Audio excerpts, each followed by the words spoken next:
Halo pemirsa, apa kabar Anda hari ini? Semoga selalu sehat di masa pandemi dan selalu bersemangat untuk menjalani aktivitas. Bagi pemirsa yang harus tetap bekerja di luar rumah, jangan lupa untuk selalu menggunakan masker. Hari ini program Berita Newspoint hadir menjumpai Anda bersama saya, Belinda Amanda. Selama 30 menit ke depan, Newspoint akan menyajikan berita terbaru seputar Universitas Brawijaya dan Malang Raya. Jangan kemana-mana, keep on our channel, Newspoint.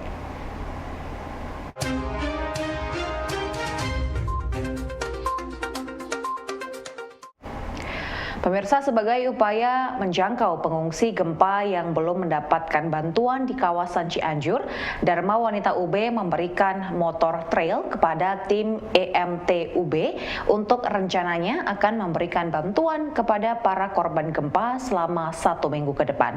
Tidak hanya itu, EMT UB juga membawa perlengkapan seperti selimut, terpal, baju, obat-obatan, serta 1 tangki air bersih untuk membantu para korban gempa.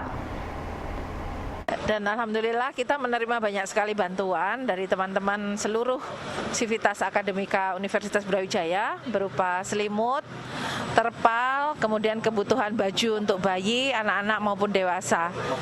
Termasuk motor trail yang kita bawa ke sana ada 3 buah karena untuk menjangkau daerah-daerah yang belum bisa dilalui oleh kendaraan roda 4. Jadi trailnya dari Dharma Wanita. 1 motor trail dari sumbangan ibu-ibu Dharma Wanita Universitas Brawijaya. Jadi terima kasih atas bantuannya. Ya, ada bantuan dana yang nanti akan kita salurkan dari beberapa alumni Fakultas Kedokteran dan dari alumni fakultas-fakultas yang lain di seluruh Universitas Brawijaya, termasuk bantuan obat-obatan serta logistik berupa beras, minyak, dan banyak lagi yang akan kita bawa. Makanya juga armadanya yang kita berangkatkan banyak ya Dokter Arik ya, Dokter Samsu ya. Jadi ada berapa mobil? Kira-kira? Ada total ada 4 ini. Ada 4 mobil, 1 tangki air bersih.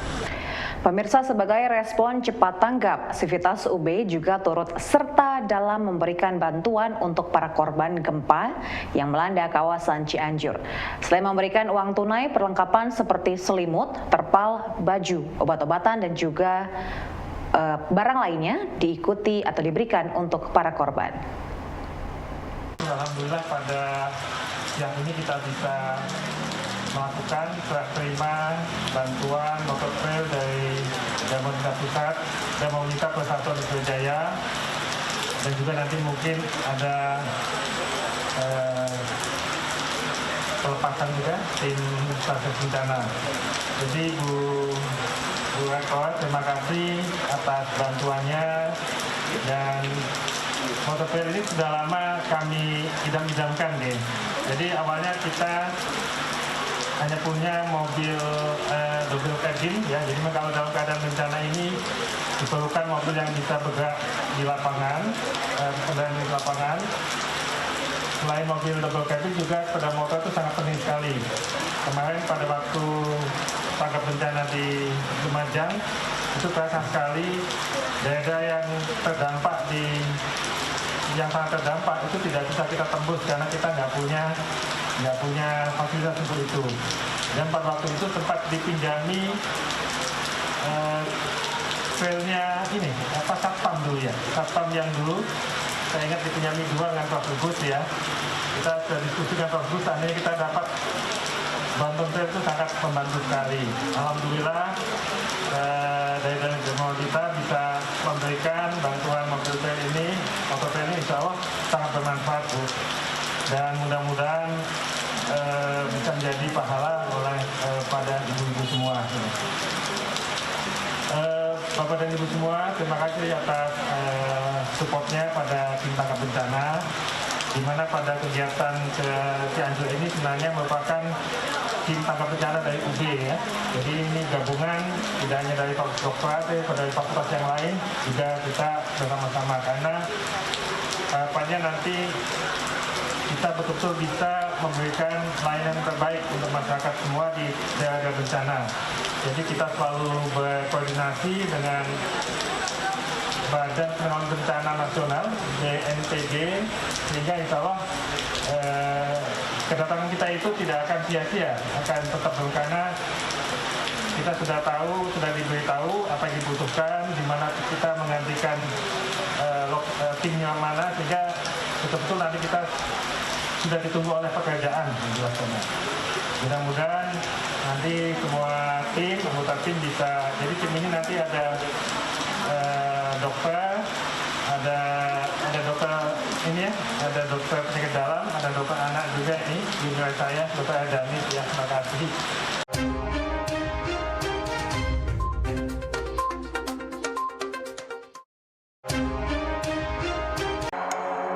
I'm out the door. It's a brand new day. No bad vibes gonna get in my way. Nah, apa sih seafood? Penasaran kan? Langsung ikutin keseruannya ya. What they want, but I'm always on time. Pengalaman unik apa sih yang pernah Mas Dadi alami ketika membangun atau menjalankan usaha ini? I'm always on time.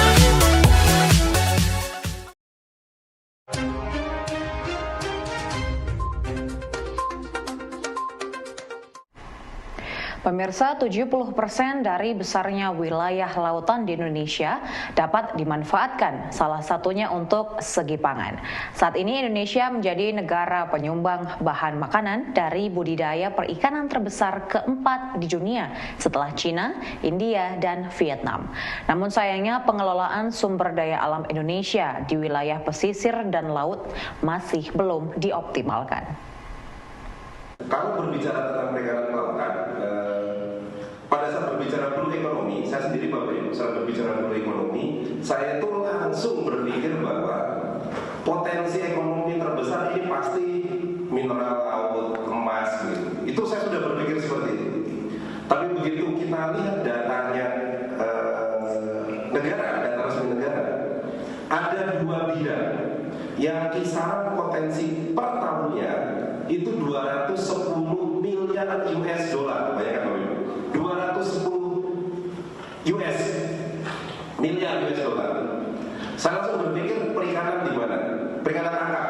Perikanan tangkap hanya 20 Bapak Ibu, 20. Dan ternyata insting saya benar, 210 yang pertama, yang paling besar itu memang dari minyak bumi, mineral, emas dan kawan-kawan, SDM. Benar Bapak Ibu. Tapi yang menarik, ada bidang lain yang juga sama potensi per tahunnya, 210, aquaculture Indonesia. Ini luar biasa Bapak Ibu.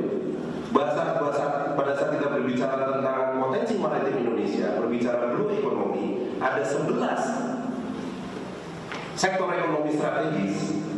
Yang paling besar itu memang benar SDM, tapi yang sama besar adalah aquaculture. Dan saya sendiri sangat yakin tidak banyak masyarakat aquaculture paham posisi ini. Yang kedua, kalau kita lihat apa yang diamanatkan oleh Undang-Undang Nomor 11 Tahun 2019 yang sebenarnya memaksa kita untuk bergeser dari resources driven economy, bahkan efisiensi driven economy, ke arah innovation driven economy, itu sudah amanat undang-undang. Maka titik tekan, terutama di pasal 33, 34, 35, itu mengatakan bahwa ini hanya bisa dicapai dengan kolaborasi. Jadi bahkan bahasa undang-undang sudah mengatakan blue economy dengan salah satu potensi terbesar aquaculture yang menjadi salah satu poros bagaimana innovation driven economy bisa kita capai adalah kolaborasi. Dan kalau kita sama-sama mengingat 23 tahun lagi, 2045, berarti 1 abad Indonesia, bangsa ini akan mengevaluasi besar-besaran Bapak Ibu apa yang kita raih. Dan saya tidak membayangkan 2045 11 sektor maritim utama aquaculture 210 miliar US dollar, tapi belum menjadi sokoguru utama perekonomian, maka generasi saat itu akan mempertanyakan generasi. Pemirsa, pemerintah terus berupaya mengoptimalkan sektor perikanan budidaya sebagai penggerak ekonomi nasional dengan cara mengubah pola pikir masyarakat, memangkas regulasi terkait budaya, hingga melakukan intensifikasi lisensi. Potensi perikanan budidaya 16 kali lipat daripada perikanan tangkap. Namun, hamparan laut dan tempat-tempat budidaya tersebut belum dioptimalkan. Kalau kita lihat 2038 bonus demografi itu sedang di peak-peaknya. Bahkan diperkirakan 70% warga Indonesia produktif 2038. Tapi anak yang 2038 usia 40 sampai 50, kalau tidak mempersiapkan hidupnya 15-10 tahun lagi bisa menjadi bagian kutukan demografi.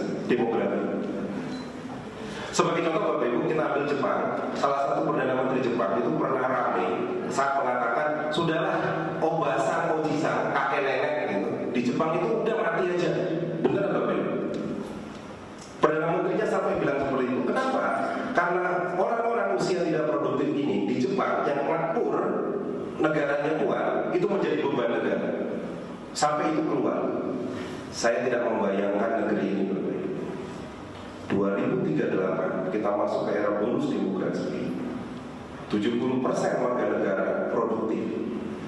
Tapi kalau mereka tidak kita persiapkan untuk menyiapkan pensiunnya masa tuanya 15-10 tahun lagi, mereka akan jadi kutukan demografi. Dan kalau kita hitung Bapak Ibu, siapa generasi yang akan memimpin negeri ini di usia itu mahasiswa kita sekarang. Itu real, itu fakta Bapak Ibu. Saya tidak tahu apa rencana Tuhan, apa rencana Gusti Allah, apa rencana Tuhan Yang Maha Esa, tapi kita sebagai dosen dipilih untuk mempersiapkan generasi ini. Suka tidak suka, di yaumul hisab, di hari pembalasan, di hari perhitungan akan ditanya. Kamu dosen, kamu bertanggung jawab di pendidikan negeri ini, kamu tahu ada innovation driven ekonomi, kamu tahu potensi besar negeri ini, kamu tahu ada bonus demografi, kamu dosen, apa yang sudah kamu lakukan? Itu Tuhan memilih kita untuk melakukan itu. Dan besar harapan saya, kalau Pak Wahyu bilang tadi tujuan minimal, boleh minimal, tapi bagi saya utama. Sudah ketemu, bertegur sapa, saling share. Saya ketemu Pak Sus lagi, alhamdulillah. Selamat datang Pak Sus. Mudah-mudahan Bapak Ibu, pada saat hari-hari itu ditanyakan ke kita, yang bisa kita katakan adalah pada tanggal 28 November sampai 30 November saya datang ke Malang dengan niat baik, berkolaborasi, dan itu ikhtiar, salah satu ikhtiar terbaik saya sebagai dosen. Pemirsa, rumah sakit merupakan institusi pelayanan kesehatan yang menyelenggarakan pelayanan kesehatan perorangan untuk menyediakan pelayanan rawat inap, rawat jalan, dan gawat darurat. Dalam memberikan pelayanan, rumah sakit harus memperhatikan mutu dan keselamatan pasien. Pelayanan kesehatan yang bermutu adalah pelayanan yang memiliki karakter aman, tepat waktu, efisien, efektif, berorientasi pada pasien, adil, dan terintegrasi. Kalau jumlah layanan ini masih banyak, jadi kita masih mempunyai kesempatan untuk meningkatkan rumah sakit ini ya. Nanti mungkin ada layanan CT scan, layanan misalkan jantung itu bisa ditingkatkan sampai ke cath lab, misalkan paru bisa ada spirometer. Selama ini kan memang alat-alatnya yang belum tersedia, dan insya Allah mudah-mudahan ini ada titik terang untuk mendapatkan loan ya, mudah-mudahan 1-2 tahun ke depan itu alat-alat itu sudah bisa didatangkan ke RSUB sehingga RSUB menjadi rumah sakit yang besar dan maju untuk melayani masyarakat di Kota Malang khususnya. Saya kira tidak hanya itu, kami ingin juga rumah sakit ini menjadi rumah sakit traveling medicine ya. Jadi saat ini kita membuat suatu unggulan-unggulan, saya ingin seperti itu. Sekarang yang ada pain center itu bagus itu se-Indonesia menurut saya. Banyak yang melakukan pelatihan di sini untuk manajemen pain center. Nah ini kita punya 2 siam ya, di bawah dan di atas untuk mengoperasionalkan sini. Nah seperti itu loh. Jadi ada unggulan, unggulan untuk pain, kemudian nanti untuk jantung unggulannya apa, untuk paru unggulannya apa, anak unggulannya apa. Nah ini kalau itu memang bagus kan nanti dikunjungi orang-orang ke sini, tidak hanya ke sini tapi mungkin bisa rekreasi di sekitar Malang dan sekitarnya. Kan banyak tempat-tempat pariwisata misalkan rekreasi. Jadi masyarakat itu tidak lari ke luar negeri tetapi harapan saya ke depan jauh, mungkin ya nggak jauh sih, kalau nanti alat-alat itu bisa segera didatangkan, dan kita toh punya SDM yang luar biasa dari Fakultas Kedokteran itu nanti kan bisa membantu kami untuk praktek di sini sehingga bisa melayani masyarakat dengan baik dan mengembangkan unggulan-unggulan yang ada di RSUD ini, sehingga RSUD menjadi rumah sakit yang terkenal dan rumah sakit besar. Itu keinginan kami dan mungkin bisa berskala internasional nantinya ke depannya ini.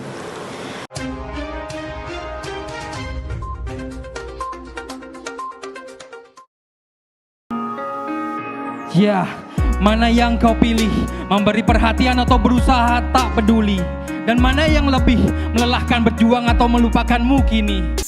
Tak lelahkah kau berpura-pura untuk mendapatkan perhatianku? Aku tak peduli, ku tak tahan lagi.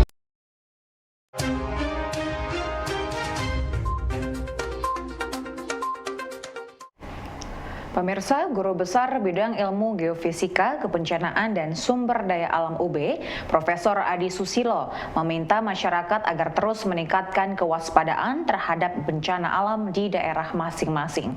Salah satu bentuk kewaspadaan dengan tetap melestarikan kearifan lokal sebagai early warning system.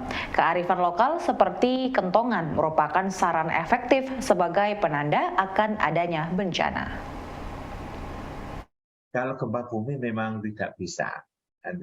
Mestinya early warning system-nya dari masyarakat, dari kearifan lokal itu biasanya ada.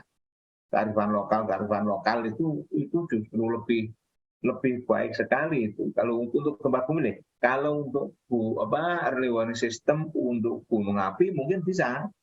Karena sudah naik. Ya, ini sudah ada, katanya sudah ada hewan-hewan yang turun, ya, early warning system itu ada. Tetapi kalau untuk gempa bumi memang sampai saat ini belum ada yang bisa mengatakan terjadi. Cuma biasanya orang menghitung berdasarkan periode ulang gempa daerah sini, maka diperkirakan ada potensi terjadi antar tahun ini sampai tahun ini. Ini begitu kemarin Probolinggo muncul, ini koran saya terbitkan dulu itu banyak yang cari lagi itu koran yang saya tulis tahun 2006 dulu itu. Ya itu kan saya menulisnya itu kan ada potensinya itu antara 20 sampai 30 tahun. 10 dan 20 tahun itu gempa-gempa besar muncul atau tsunami. Nah ini orang mengatakan dari tulisan saya itu kalau ditekan maksimum itu tahun 2024 itu potensi tsunami itu ada sampai 2024. Saya tidak waktu itu nulis tidak mengaitkan dengan pemilu loh ya. Nanti ini ada pemilu ya. Waktu nulis 2006 itu nggak tahu apa pemilunya kan 2000. Pemirsa, Guru Besar Bidang Ilmu Geofisika, Kebencanaan dan Sumber Daya Alam UB, Profesor Adi Susilo menjelaskan ada beberapa hal yang memicu hancurnya ribuan bangunan, baik rumah warga maupun fasilitas publik seperti sekolah akibat bencana gempa bumi Cianjur. Salah satunya dikarenakan daerah Cianjur memiliki struktur tanah yang kurang terkonsolidasi dan memiliki memiliki batuan, sehingga saat terjadi gempa bumi maka efek yang ditimbulkan lebih besar. Terus juga sebetulnya sudah ada data berapa sih pergerakannya per tahun, pergerakan patahannya itu kalau nggak salah katakan 0,01 cm atau 0,02 mm per tahun, berarti kan berapa tahun itu nanti akan ketemu, katakan 100 tahun itu kan ketemu kan ya. Nah sebetulnya kekuatan lempeng atau lapisan di situ ketika tergesek itu patahnya itu sampai berapa, istilahnya itu elastisitasnya sampai seberapa kan gitu. Itu yang kedua. Yang ketiga biasanya yang banyak hancur itu adalah daerah-daerah yang tanahnya itu lunak ya, kayak Jar Lempung maupun bekas-bekas sungai Nah itu nanti dipantulkannya atau ketika dirambati oleh gelombang gempa itu sangat terasa dan memantulkan sekali. Jadi bangunan-bangunan yang sekitar situ itu, bangunan-bangunan yang dibangun di pinggir-pinggir sungai atau pokok endapan-endapan itu, swale itu, tanah itu yang biasanya banyak kerusakannya. Beda sekali dengan daerah-daerah yang bawahnya itu adalah pasir, hasil lahar dari gunung api. Misalkan begini ya, Malang ini ya, bawahnya kita 13 meter dari permukaan itu kan pasir itu. Makanya ya ini bukan memalukan Malang itu tidak akan terjadi. Malang itu ya masih bisa kita bersyukur di bawah Malang, kota Malang itu adalah batu pasir dan endapan pasir hasil dari Arjuna Welirang, sehingga itu banyak teredam kalau ada gempa yang melewati Malang, itu banyak teredam sehingga tidak menimbulkan hal yang. Berubahnya kebiasaan masyarakat dalam memenuhi kebutuhan sehari-hari membuat bisnis online meningkat belakangan ini. Para pelaku usaha kecil, mikro, dan menengah atau UMKM yang beralih ke ranah online menjadi salah satu pihak yang diuntungkan. Melihat fenomena tersebut, salah satu e-commerce di Indonesia bekerja sama dengan LPPMUB membuka kampus UMKM dengan harapan dapat memberikan solusi agar kedepannya para UMKM lokal dapat memperluas jangkauan usahanya dengan digitalisasi usaha. Pembahasan kali ini mengenai dasar-dasar bagaimana sih berjualan di Shopee, kemudian mengenai teknik berjualan di Shopee, tentang program di kampus UMKM Shopee itu seperti apa sih. Nah itu yang kita bahas di pagi kali ini. Hanya dari UMKM karena memang di sini adalah temanya untuk go digital. Ini memang sangat diperlukan untuk UMKM, apalagi sekarang eranya sudah era digital ya hingga saat ini. Nah harapannya untuk di kelas ini yang kita ajarkan mengenai tips dan triknya juga itu kedepannya UMKM itu bisa berjualan online dengan baik, khususnya bisa cepat laku atau bisa bahkan untuk pecah telur ini lebih cepat juga. Untuk tips untuk pemula di sini mungkin sarannya mending ikut kelas di UMKM Shopee deh. Jadi tipsnya itu akan kita bagikan secara lengkap semuanya, bagaimana sih berjualan online khususnya di Shopee. Itu bahkan kita kupas tuntas, semuanya ada di situ. Pemirsa, informasi tadi sekaligus menutup perjumpaan kita hari ini. Jangan lupa untuk selalu menyaksikan News Point setiap hari pukul 19.30 waktu Indonesia Barat hanya di UB TV, Televisi Pendidikan Universitas Brawijaya. Saya Belinda Amanda dan seluruh kru yang bertugas pamit undur diri. Tetap patuhi protokol kesehatan, wajib menggunakan masker. Terima kasih dan selamat beraktivitas.